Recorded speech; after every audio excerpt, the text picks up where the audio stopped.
Galchi, Amara Chimale, Yasuma Kedio, Is Verabaname, በጣም ወዳት እህቴ ቀኝ እጄ ልጅ ናት። ትናንትና አንድ ሰዓት ላይ እርና ሞልጋኖ ስቱዲዮ እዛ ጋር ተለያየ። ነገ ቪዲዮ አያይዤ እልክልሃለሁ ፈለግ።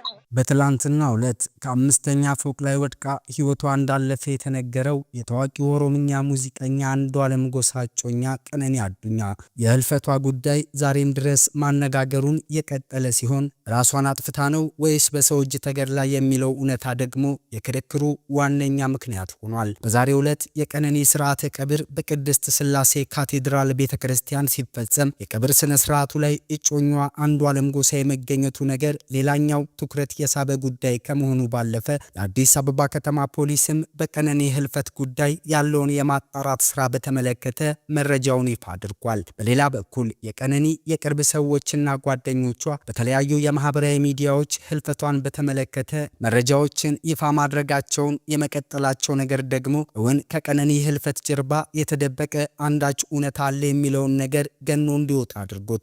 እኚህንና ሌሎችንም የወጣቷን አሟሟት የተመለከቱ መረጃዎች ታማኝ የመረጃ ምንጮቿ አጠናክራ በሰዓቱ የመረጃ መሰናዷ ልታጋራችሁ ወዳለች። ሰላማችሁ በያላችሁበት የዓለም ጥግ ሁሉ እጅጉን የበዛ ይሆን ዘንድ እየተመኘንና ቻናላችንን እንግዳ የሆናችሁም ቻናላችንን ሰብስክራይብ በማድረግና የደወል ምልክቱን በመጫነት ወዳጁን ዘንድ በአክብሮት እየጠየቅን እንሆ በሰዓቱ ልታደምጡት ይገባል ወዳልነውና የብዙሃኑን ትኩረት ወደ ሳበው የቀነኒ አዱኛን ህልፈተ ህይወትን የተመለከቱ ዝርዝር መረጃዎቻችን አለፍን። እስከ ፍጻሜያችን ድረስ ቆይታችሁ እንዳማረ ከኛ ጋር ይሁን እያልን ቪዲዮን ላይክ በማድረግ እንድትጀምሩና የእናንተንም ሐሳብ አስተያየት የኮሜንት መስጫ ሳጥኑ ላይ ታስቀምጡልን ዘንድ በትህትና ጠየቅን። ቀነኒ ህልፈት ትናንትና ሲሰማ ብዙዎች ደንግጠው ብዙ ብለውበታል። የአዲስ አበባ ፖሊስም ታዋቂው የኦሮምኛ ሙዚቀኛ አንዱዓለም ጎሳን ከእጮኛው ቀነኒ አዱኛ ሞት ጋር በተያያዘ በቁጥጥር ስር አውሎት ምርመራ እያደረገበት መሆኑን አስታውቋል። ቀነኒ አዱኛ መጋቢት 01 ቀን 2017 ዓ.ም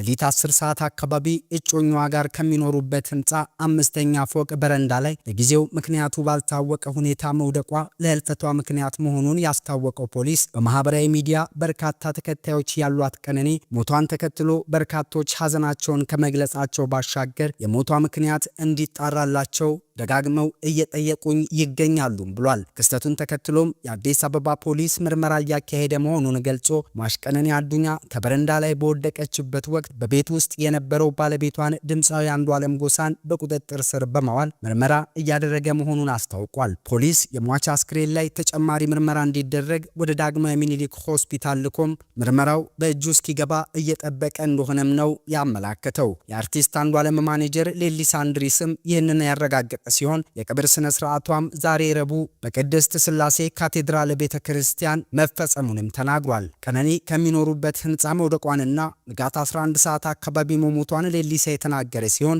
አንዱዓለምና ቤተሰቦቿም ወድቋ እንዳገኟት ነው ያስታወቀው። ሌሊሳ ንጋት 11 ሰዓት ስልክ ተደውሎ ቀነኒ ጉዳት ደርሶባትና ሆስፒታል መግባቷን እንደሰማ የተናገረ ሲሆን እስካሁን ባለው መረጃ መሰረት ከ5ኛ ፎቅ ወድቃን የሞተችው ሁኔታውን ለማጣራትም ምርመራ ተጀምሯል ሲል ተደምጧል። ማኔጀሩ አክሎም መኖሪያ ቤቱ አዲስ አበባ አራብሳ ሰንሻይን ተብሎ የሚታወቀው አካባቢ መሆኑን ጠቅሶ ጥንዶቹ በስፍራው ከ1 ዓመት በላይ መኖራቸውን ተናግሯል። ዛሬም ድረስ የቀብር ስነ ስርዓቷ ተፈጽሞም አነጋጋሪ እንደሆነ የቀጠለው የወጣቷ ህልፈት ጉዳይ በበርካቶች ዘንድ ብዙ እየተባለለትም ይገኛል። ዛሬ በቅድስት ስላሴ ካቴድራል በተፈጸመው የቀብር ስነ ስርዓቷ ላይ አንዱዓለም ጎሳ የመገኘቱ ነገር ሌላው አነጋጋሪ ሲሆን ፖሊስ አንዱዓለም ጎሳን ለቆት ነው ወይስ ደግሞ በፖሊስ ቁጥጥር ስር ሆኖ በስፍራው የተገኘው የሚለውን ጉዳይ ለማጣራት ያደረግነው ጥረት ግን እስካሁን ድረስ ሳይሳካልን ቀርቷል። በእርግጥ የወጣቷ ህልፈት አነጋጋሪነቱ ከዚህም በላይ እንዲሆን ያደረገው ደግሞ በርካታ የወጣቷ ጓደኞችና ወዳጆች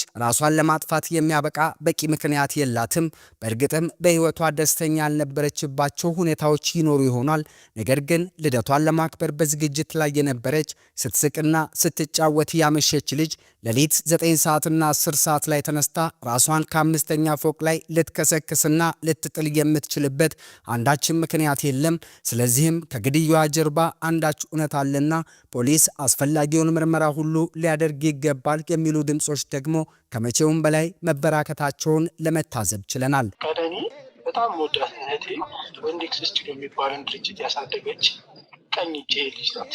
ትናንትና ዓርብ ዕለት ደውላ የልደት ፎቶ አንሳኝ ብላኝ ነበር። ለእሑድ ተቀጣጥረን ነበር። ለእሑድ አልቻልንም። ትናንትና አደረግነው። ትናንትና ከ9 ሰዓት ኦልሞስት ከ10 ሰዓት እስከ 1 ሰዓት አነሳኋት። 1 ሰዓት ላይ እርና ሞልጋኖ ስቱዲዮ እዛ ጋር ተለያየ። ያ የተሰማኝን ሀዘን በጣም በቃ አቅሜ በላይ ስለሆነ የሀዘን መግለጫ እንደ ድርጅትም ያሳደገችኝም እሷ ስለሆነች ማመስገንም ሀዘኔንም መግለጽ ስለፈለኩ ያንን ነገር ፖስት አድርጌያለሁ። ይሄን ያለው ኦኬ። ትናንትና አንተ ስታት እንደዚሁ ሰዎቹ ብዙ ሰዎች በኦሮምኛ ስለምንጽፉ ምን ብለው ነው የምጽፉት? ደስተኛ አይደለችም በጣም ነገ ቪዲዮ አያይዤ እልክልሃለሁ። በጣም ደስተኛ፣ በጣም ቆንጆ፣ ምንም የጎደላት ልጅ አልነበረችም። በቃ ሁሌ እንደማገኛት ነው አብረን ያሳለፍን። እኔ ብቻዬን አልነበርኩም፣ ጓደኛዋ ነበረች። በቃ ምንም የተከፋ ነገር የለባትም። ገብቶሃል አይደለ? ያ ልደቷ ነገ ነበረ አይደለ? ዛሬ ነበረ ልደቷ። ልደቷ ገና ነው። ኔክስት ዊክ ነው። ለኔክስት ዊክ ነው ሁሌ እንደምናደርገው 7 ዓመት 6 ዓመት ኦልሞስት በፎቶ አብረን አሳልፈናል ከሷ ጋር ማለት ነው።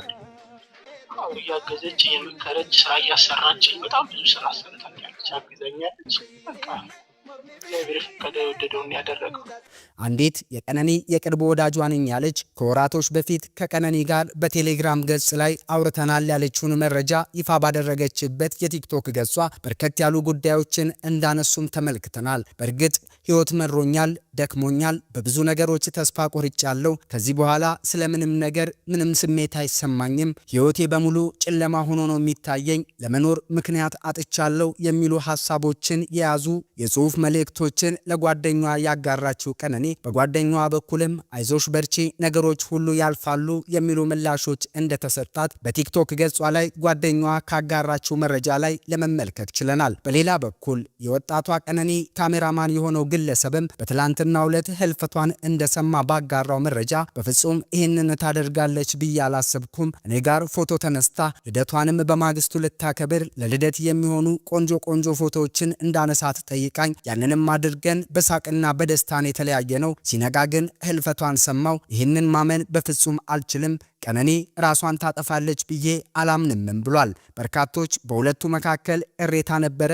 ይህም ቅሬታ አድጎ ምናልባትም ሌሎች መሰል ሁነቶች እንዲፈጠሩ አድርጓል የሚሉ ግምታቸውን ያስቀምጡ ሲሆን ነገሩን በጥልቀት ምርመራ እያደረግኩበት ነው ያለው ፖሊስ በበኩሉ ምርመራው እስኪጠናቀቅ ድረስ በተለያዩ የማህበራዊ ሚዲያዎች የሚወጡ መረጃዎችን ከመቀበል ህዝቡ ሊታቀብ ይገባል የሚል መረጃን ይፋ አድርጓል። አዎ ከቀነኒ ሞት ጀርባ ያለው ማን ነው? እውን ራሷን አጥፍታ ነው ወይስ ደግሞ በሌላ ሰዎች ተገድላ? አንዷለም ጎሳስ ከህልፈቷ ጀርባ እጁ አለበት ወይ የሚለው ጉዳይ ደግሞ አሁንም ድረስ ብዙሃኑን እንዲነጋገሩበት አድርጓል። በርካቶችም ምናልባትም ከግድያዋ ጀርባ ታዋቂው ሙዚቀኛ አንዷለም ጎሳ ሊኖር ይችላል የሚሉ ግምታቸውን ሲያስቀምጡ፣ ሌሎች ደግሞ አይ ራሷን አጥፍታ ሊሆን ይችላል አሊያም ሌላ ዓላማና ምክንያት ይኖረዋል። ግራም ነፈሰ ቀኝ ግን የዚህች ሴት እህታችን ህልፈተ ህይወት በፖሊስ በኩል ከፍተኛ ማጣራት ተደርጎበት ለህዝቡ ይፋ ይደረግ ይገባል የሚሉት ድምጾች ናቸው ከመቼውም ጊዜ በላይ የተበራከቱት። እናቷ በእጅጉ ታሳዝናለች፣ አባቷም በዛው ልክ። በዛው መጠን ደግሞ አንድ ልጅም አላት። ታዲያ የምትወዳቸውን እናት አባቷ ስታ እስከ መሄድ የሚያደርሳት ምን ምክንያት ቢኖር ነው? እውን በራሷ ላይ እንዲያስጨከናት አንዳች ነገርስ ምን ተፈጥሮ ይሆን የሚለውን ጉዳይ በእርግጥም ፈጣሪና እሷና እሷ ብቻ ናቸው የሚያውቁት። ከሞቷ ጀርባም ሌላ ሰው ካለ አሊያም ብዙሃኖቹ እንደገመቱትና እንደሚሉት አንዷለም ጎሳም ከሆነ እሱ ጋርም የራሱ የሆነ እውነት ሊኖር ይችላልና ፖሊስ ማጣራቱን አድርጎ ነገሮችን ይፋ እስኪያደርግ ድረስ በተለያዩ የማህበራዊ ሚዲያዎች የሚሰራጩ ትክክል ያልሆኑና በግምት የተደገፉ መረጃዎችን ከመቀበልና እንዲሁም ወደ ማህበራዊ ሚዲያው ከማምጣት እንቆጠብ ዘንድም ጉራማይሌ ሚዲያ አጽንኦት ይሰጥበት ትላለች። በእርግጥም በእጅጉ ያሳዝናል። እቺ ወጣት ገና ወጣት የሆነች ብዙ ከሷ የሚጠበቅ ስራ ያለባት ለቤተሰቧ አለፍ ሲልም ለሀገርም ብዙ ማበርከት የምትችል እንስት ነበረችና የህልፈቷ ጉዳይ ብዙሃኖቻችን አስደንግጧል። ከመሞቷ ጀርባ ያለው እውነታ ግን ይፋ ለመሆኑ ደግሞ ብዙሃኑ ጥያቄ እንዲያነሳበት አድርጓል። ይህ የማያወላዳ ሐቂታ ነው። ሆኖም ግን በዛሬው ዕለት ቀብሯ የተፈጸመው ወጣት ቀነኒ ህልፈተ ህይወቷ በተሰማ ሰዓት ብዙሃኑን ከማነጋገሩ ባሻገር አሁንም የፍትህ ያለ የሚሉ ጥያቄዎች ከብዙሃኑ ዘንድ መሰማታቸው ተገቢ መሆኑን ብናምንም ፍትህ እንዳይጓደልና ነገሮች ተድበስብሰው እንዳያልፉ በማህበራዊ ሚዲያዎች የምናጋራቸውን መረጃዎች ልንጠነቀቅባቸው ይገባል። በተለይ የቅርብ ሰዎቿ ከቀነኒ ጋር የነበራቸውን የሐሳብ ልውውጥም ሆነ የነበረችበትን ስሜት በተመለከተ የሚያጓራቸው መረጃዎች በእርግጥም ግብዓት ሊሆኑ ይችላሉና እነሱንም ማነጋገሩና መጠየቁ አይከፋም። ከዛ ባሻገር ግን በመሰለኝና በደሳለኝ እየተነሱ የሚነገሩ ነገሮች በእርግጥም ለሷም ሆነ ለማንም የሚጠቅሙ አይደሉም። አንዷለም አሁን ላይ ያለበትን ነባራዊ እውነታ በተመለከተም ከፖሊስ በኩል መረጃ ለማግኘት ጥረት ያደረግን ሲሆን አሁን ላይ ምንም አይነት መረጃ ለመስጠት ፈቃደኛ ያልሆነው ፖሊስ ጊዜውን ጠብቆ ሁሉንም እውነታዎች ለህዝቡ ይፋ እንደሚያደርግም ቃል ገብቷል። ከዚህች እንስት ሞት ጀርባ ያለው ማን ነው የበርካቶች ጥያቄ ነው። ምላሹንም በቅርቡ እናገኛለን ብለን ተስፋ እናደርጋለን። እስከዛው ግን ለሟች እህታችን ፈጣሪ ነፍሷን ይማር፣ ወዳጅ ዘመዶቿንና ቤተሰቦቿን በህልፈቷ የተጎዱትን ሁሉ ፈጣሪ እግዚአብሔር ጽናቱንና ብርታቱን ይስጣቸው እያለን በቀጣይም ይህንኑ በተመለከተ የሚወጡ አዳዲስና ትኩስ የሆኑ መረጃዎችን ከስፍራውና ከእውነተኛ የመረጃ ምንጮቻችን እያጣራን ወደ እናንተ ማድረሳችንን እንደምንቀጥል ከወዲሁ ቃል እየገባን የሰዓቱን የመረጃ ወጃችንን በዚሁ እናብቃ። ሁሌም ትኩስ አዳዲስና ወቅታዊ የሆኑ ሀገርኛ መረጃዎችንና መሰል ጉዳዮችን በተመለከተ መረጃዎችን ለመከታተልና ለማድመጥ ሰብስክራይብ በማድረግና የደወል ምልክቱን በመጫን ወዳጁን ዘንድ በአክብሮት ጠየቅን። እንዲሁም ደግሞ መረጃዎቻችን በፍጥነት እንዲደርሷችሁ ሼርና ላይክ ማድረጋችሁን አትርሱ። በሌሎች ትኩስ አዳዲስና ወቅታዊ የሆኑ ሀገራዊ መረጃዎችና መሰል ጉዳዮች በድጋሚ እስክንገናኝ ድረስ ሰላማችሁ በያላችሁበት የዓለም ጥግ ሁሉ እጅጉን የበዛ ይሆን ዘንድ እየተመኘን ተሰነባበትን። ሰላም ለሀገራችን፣ ሰላም ለህዝቦቿ ይሁን። ፈጣሪ እግዚአብሔር ኢትዮጵያንና ህዝቧን አብዝቶ ይባርክ።